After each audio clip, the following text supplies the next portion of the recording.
Good Tuesday evening and welcome to the NCWLIFE Evening News. I'm Grant Olson.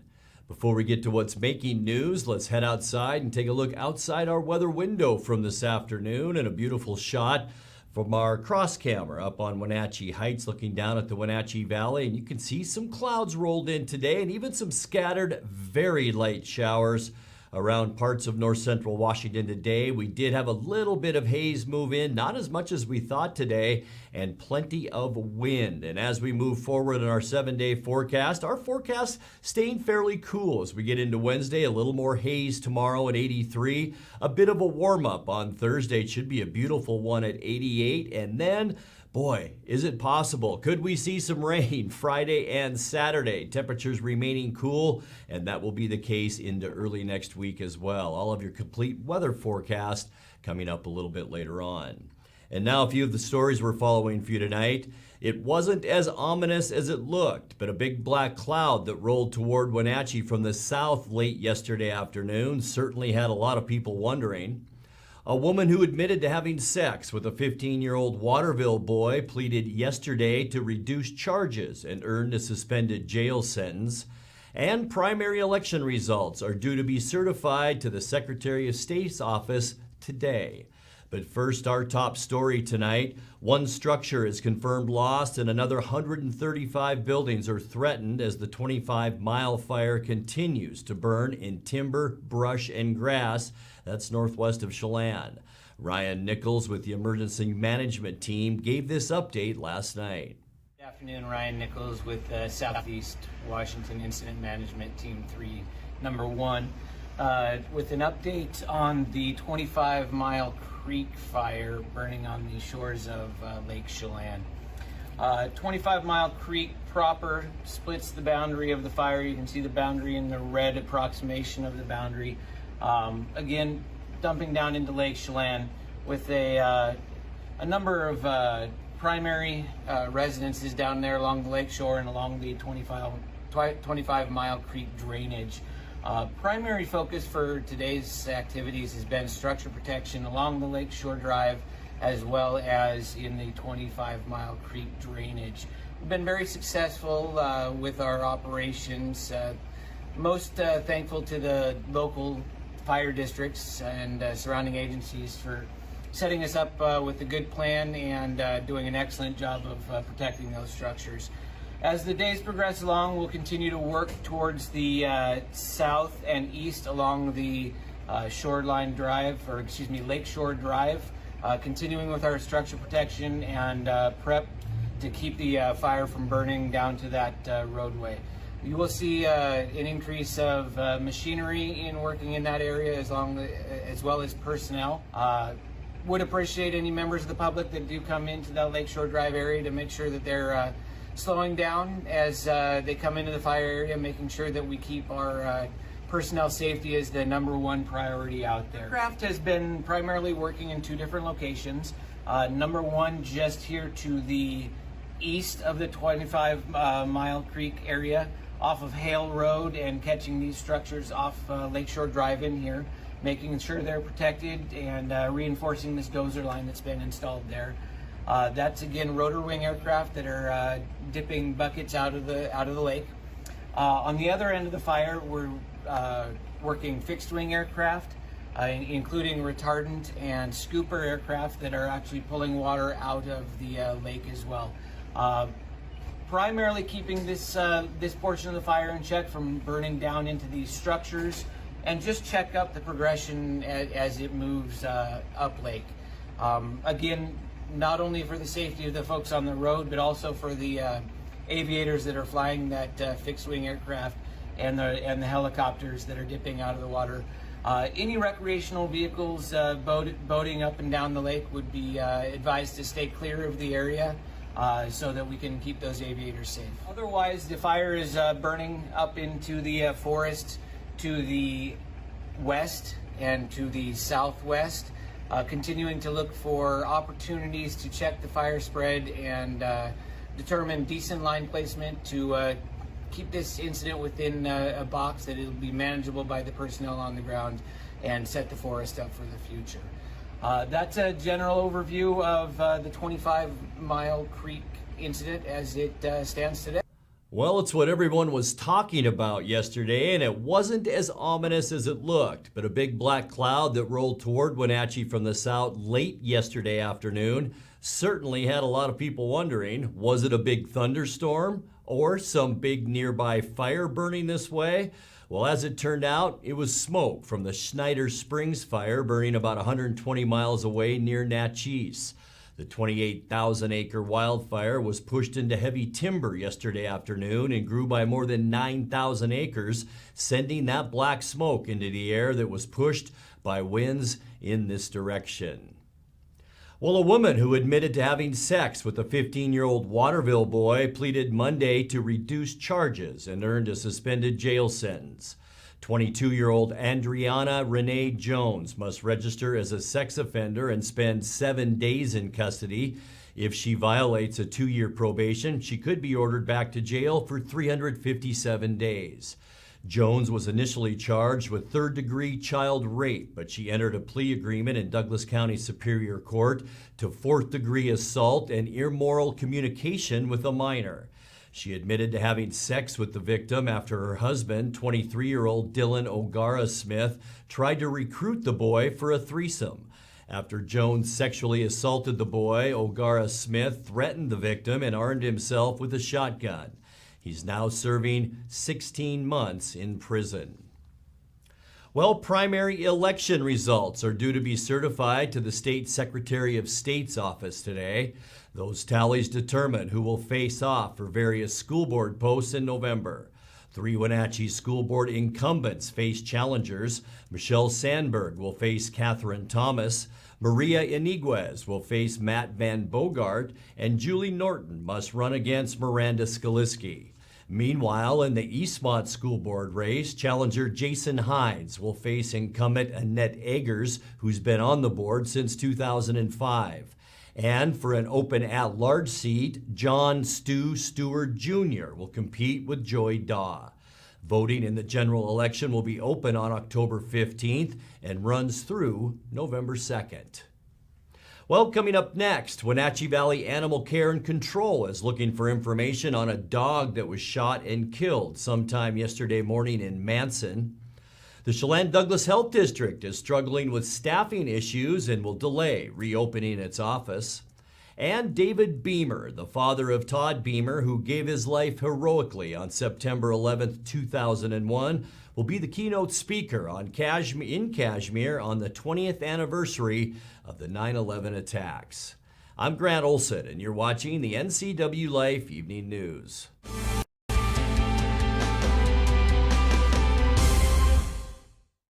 Traditional values and innovation in honoring the life of each family we serve is part of the ministry of Heritage Memorial Chapel.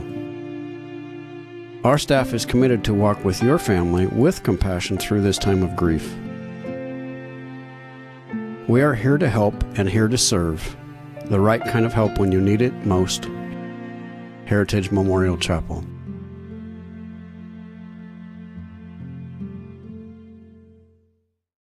At D.A. Davidson in Wenatchee, they believe your investment success begins with a personalized plan. A plan that is the roadmap you need to navigate your way to living your best years in retirement. D.A. Davidson can help you create a plan so you can take the time to enjoy the finer things in life. Let the financial advisors at D.A. Davidson help chart your retirement future today. Hi, Stephen DeVilbiss here, Branch Manager of Beneficial and Home Care. We are an equal opportunity employer and we do not discriminate in employment or services. It is our mission to maximize our clients' physical health and sense of mental well-being while remaining in the comfort of their home. We are currently seeking professional caregivers who share our mission to help our clients live safely and comfortably at home. Call Beneficial and Home Care. Schedule your interview today, 509-663-7900.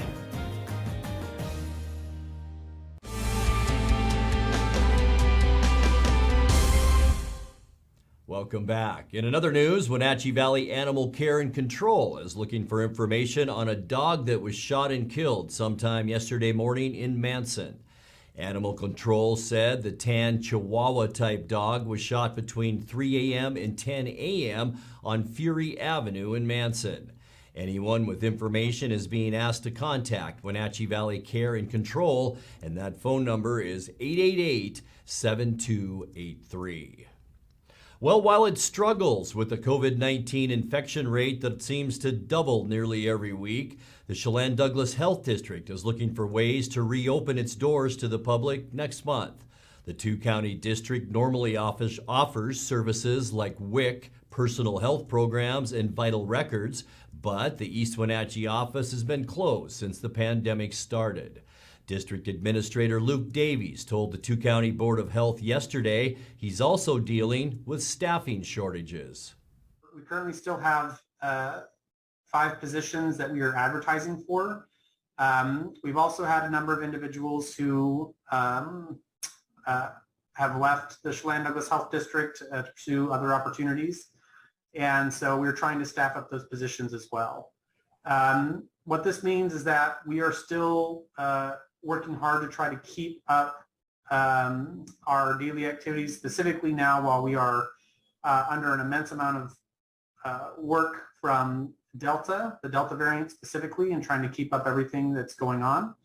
And so as of right now, we were hoping to be a little bit more staffed up and be able to train up individuals to run the front office.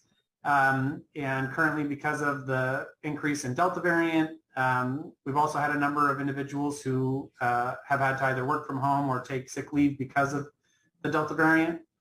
And so I'm looking to see if we can extend that fully open to the public date from September 1st to September 15th to give us more time to train up some individuals, because currently we have very few able to man the front office.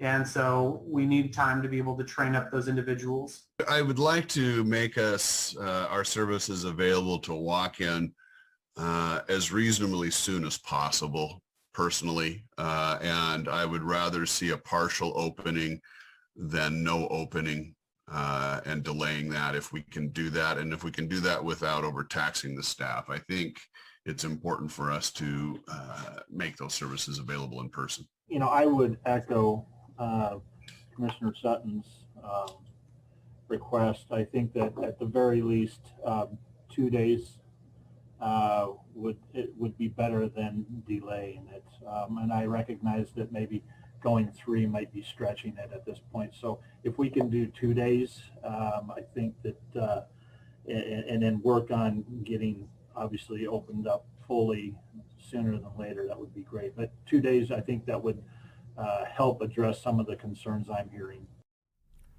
You're watching the NCWLIFE Evening News. Coming up next, tonight's feature story and your complete local weather forecast. That and much more still to come on the NCWLIFE Evening News. Please stay with us.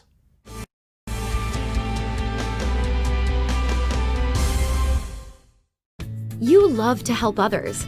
You need a solid career. You can have it all with help from Charter College.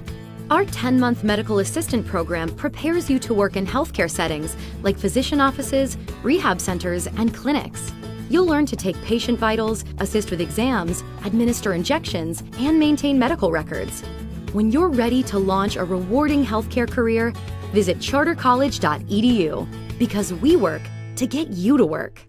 I'm John Divis from Wenatchee Dental Arts, and I like to think myself as a comprehensive dentist. We are an office that treats people comprehensively for their dental problems. We do a lot of general dentistry in a broad sense. We don't send everything out. Things that we have the ability to do in the office, we like to keep in the office and under one roof and keep things as complication-free as possible. You can come to one place and have all their dental needs taken care of. At Wenatchee Power Sports, we proudly offer the Polaris product line. Polaris builds the highest quality side-by-side in the industry, with off-road capability that's second to none.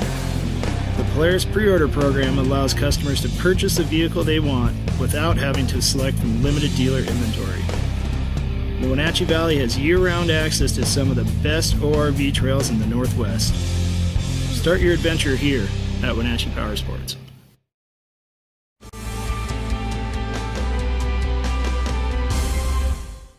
welcome back to the NCWLIFE Evening News. One of the little-known but highly valuable tools used by firefighters is the weather balloon. In tonight's feature story, meteorologist Todd Carter with the incident management team on the Cedar Creek, Cub Creek 2, and Muckamuck fires in Okanagan County explains how they work. Hi, my name's Todd Carter, incident meteorologist. We're at the Cedar Creek, Cub Creek 2, and Muckamuck fire. And today, Saturday, August 14th, we're going to send up what's called an upper air sounding balloon. What that does for us is it measures the temperature, pressure, and humidity, and also winds over the fire area. All of those factors can influence fire behavior, so we want to know what's going on above us at any given time. We don't do this every day. Today we'd like to know just about how high the smoke is, how strong the winds are. We're expecting an increase in winds today, and kind of get a verification on what's going on aloft with the temperatures, which can impact the fire area. So we're really concerned with the altitudes below 20,000 feet, but this particular balloon, we can't stop it once it starts going up. They've been known to go as high as 70,000 feet. The operations folks have to manage the fire, and the fire is driven by fuels, topography, and weather. So part of the weather, we're trying to figure out the weather part, and if we can get verified data in the atmosphere that we can't reach otherwise, unless we're in an airplane or something like that, then that helps us help the operations folks give them better forecasts. Right now, we just got done filling up the balloon. There's a certain amount of weight on the balloon. So the weight is approximately, well, it varies from system to system, but we'll call this one roughly 2 pounds. So this balloon right now is able to hold up 2 pounds, and it's attached to a safety parachute. This is actually one of the regulations we have to use. So when it does pop, whenever it pops, it gently takes down the instrument to the ground. We haven't attached the instrument yet. That'll be coming out shortly. We have to calibrate it and make sure it's ready to go.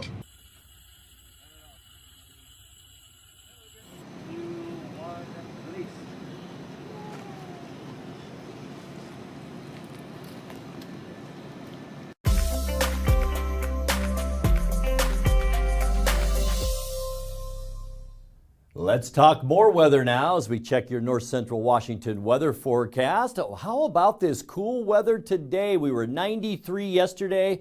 Unofficially today, 77 degrees. That's 9 degrees below where we should be at 86. About right in the ballpark now for our overnight lows, and boy, did that feel good this morning at 63 degrees. 104, our record high set back in 2008. Our record low, 48 in 1998. Straight up, 6 a.m. is now our sunset, and our sunrise rather. Sunset tonight will be at 8:08. Let's get right to that satellite picture and show you what we're seeing right now. Area of clouds coming up and over this ridge, and that means we are now in a trophy situation. Area of low pressure just over eastern Washington, and this is about exactly where our jet stream is right now. And you can see the tail end of the cold front that moved through last night. That's what brought us the cooler temperatures overnight and those windy conditions. As we get you into tonight, we can expect widespread haze to move in, mainly because of those winds from the north and northeast. We're going to be predominantly, though, clear overnight tonight and cool. How about this, with lows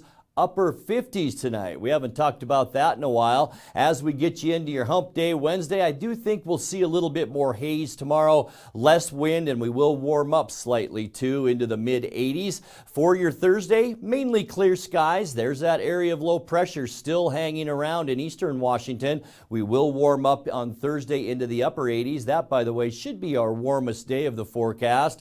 By the time we get you into Friday, unsettled weather moves our way. Partly cloudy, a 20% chance of rain showers. Most of that will be along the front of the Cascades. Temperatures cooling back into the lower 80s for Friday. And we're going to stay in an area of low pressure on Saturday. And I think we'll see about a 40% chance for rain. Boy, it looks good all over north central and parts of eastern Washington. We're only going to see high temperatures Saturday near about 80 degrees. And then for Sunday to end our weekend, should be beautiful. Mostly sunny skies, still a little bit cooler than normal with high temperatures on Sunday near 80s. That green 50-degree temperatures for highs on Sunday. We are definitely in a cooler weather pattern. And on Monday, sunny. It will stay seasonably cool with high temperatures at the end of our forecast, mainly into the lower 80s. Checking on that 7-day forecast now. There you go. Open up those windows tonight. 58, 83 tomorrow, 88 Thursday. And we'll stay in the lower 80s from Friday through Monday, but a 20% chance of rain Friday, and that goes to 40% on Saturday. And that's a look at your local weather forecast. Coming up next, tonight's sports report with Eric Granstrom and more as the NCWLIFE Evening News continues right after this.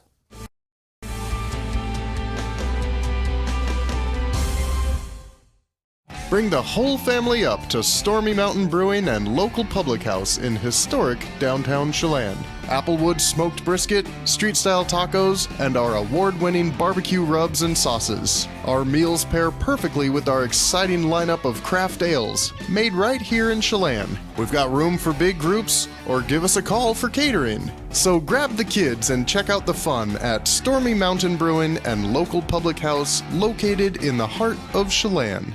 What is home?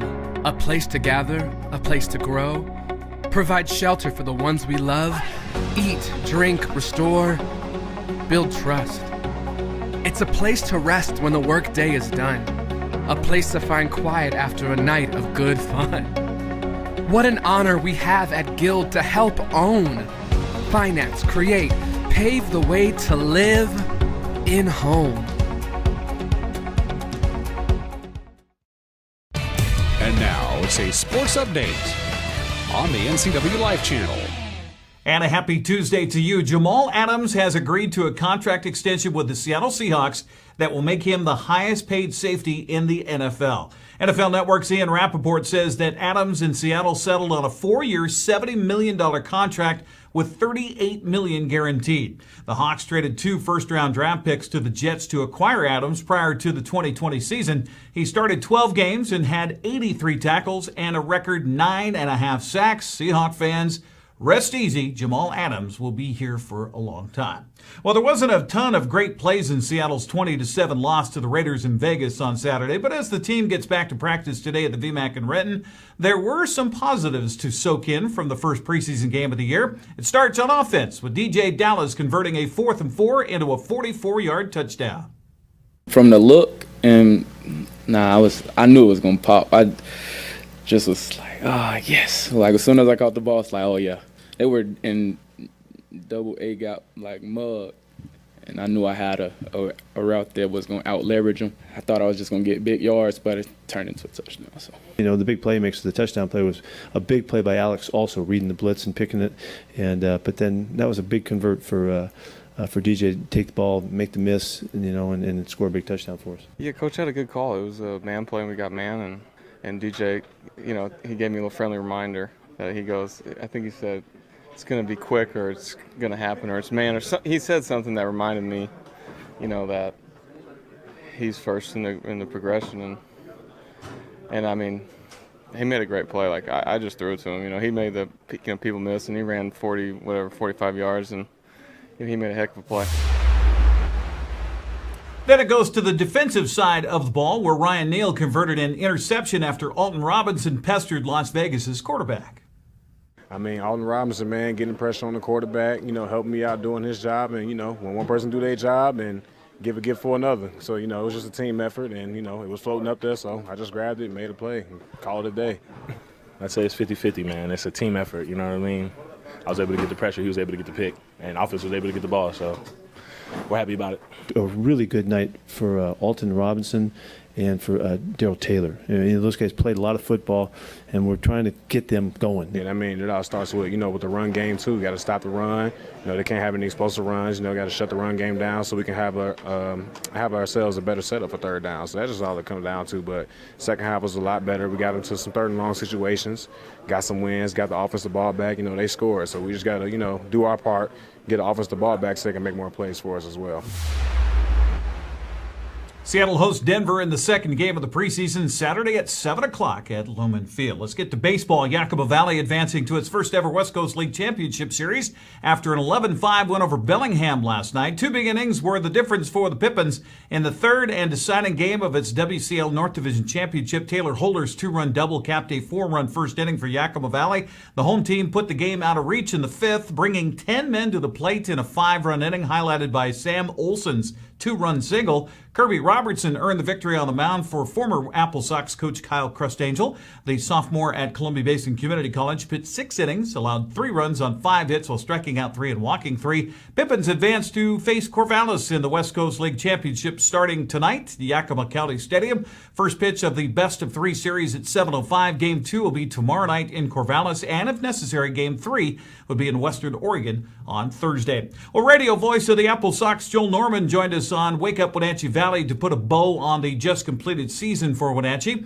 The Sox finished the 2021 campaign 27-30 overall, 20-28 in West Coast League play. That was good enough for third in its division. While Enzo Apodaca led the league in walks, Wenatchee struggled otherwise. The Sox were league worst in team ERA and fielding and finished 7th in batting. Norman says after losing a year to the pandemic, he was just happy to have baseball back in the West Coast League. We were really grateful to be playing this year at all. There was a lot of adjusting to do. I think there was a lot of changes and a lot of moving parts that happened, before the season that were kind of out of our control. But I was really proud of the effort we put out this year on the field and off. There was a lot of things I felt like improved with this team. But like I said, in a lot of ways, I was just grateful to have a season. I think a lot of us at the beginning of the season, about a week before, we're stressing out on a lot of the details, and we said, wait a second, guys. It's a miracle we're having baseball. We're still in the pandemic. There's still a lot of things to adjust to. And I think just from talking to a lot of the other league teams, Dan, I think they felt that way too. Would we have liked the record to have been better? Absolutely.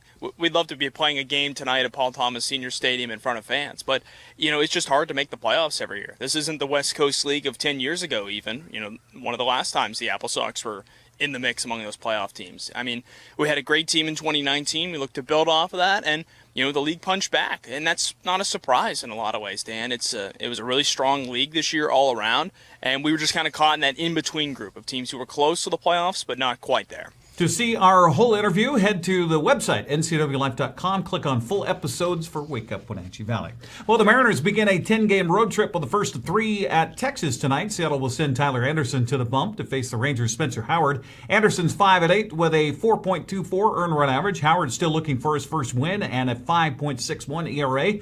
That game underway at Globe Life Park in Arlington. Seattle gained a half game in the wild card race. Oakland fell to the White Sox in Chicago 5-2. Luis Robert with 3 for 4 with 3 runs and a solo home run. Angels fell to the Yankees 2-1 after all the scoring coming in home runs in the first inning. Justin Upton hit a solo shot for Los Angeles. Joey Gallo followed in the bottom of the first with a 2-run homer. It was all pitching from there as Garrett Cole earned his 11th win on the mound for New York. Houston dropped a seesaw battle in Kansas City as Salvador Perez hit a 2-run single in the bottom of the 8th to give the Royals a 7-6 victory. Mariners trail Oakland by 5 games in the chase for the American League wildcard spot heading into the series today in Texas. That's a look at sports news. I'm Eric Grandstrom. Grant, back to you. Dan Kuntz for a look at what's coming up tomorrow morning on Wake Up Wenatchee Valley. Dan? Thanks, Grant. Tomorrow is Wednesday. It's Winning Wednesday, and boy, do we have a prize package for you. You're going to want to win this. Trust me on this. You're going to want to win the Winning Wednesday prize package. Biggest one we've ever offered. That's all I have to say. Get ready to watch 7 a.m. tomorrow morning. A special edition of Wake Up Wenatchee Valley. The Winning Wednesday prize. Phenomenal. Out of control. You're going to want it. Trust me. 7 a.m. tomorrow, live and local. What you need to know to win on Winning Wednesday. I'll see you then. Grant, back to you.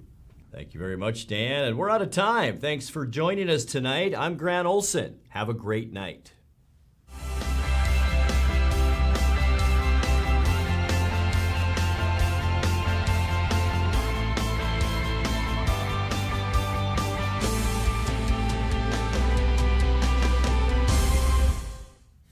have a fun or interesting video you'd like to see featured here on the NCWLife channel? It's easy. All you have to do is send us an email at newsphotos@ncwlife.com.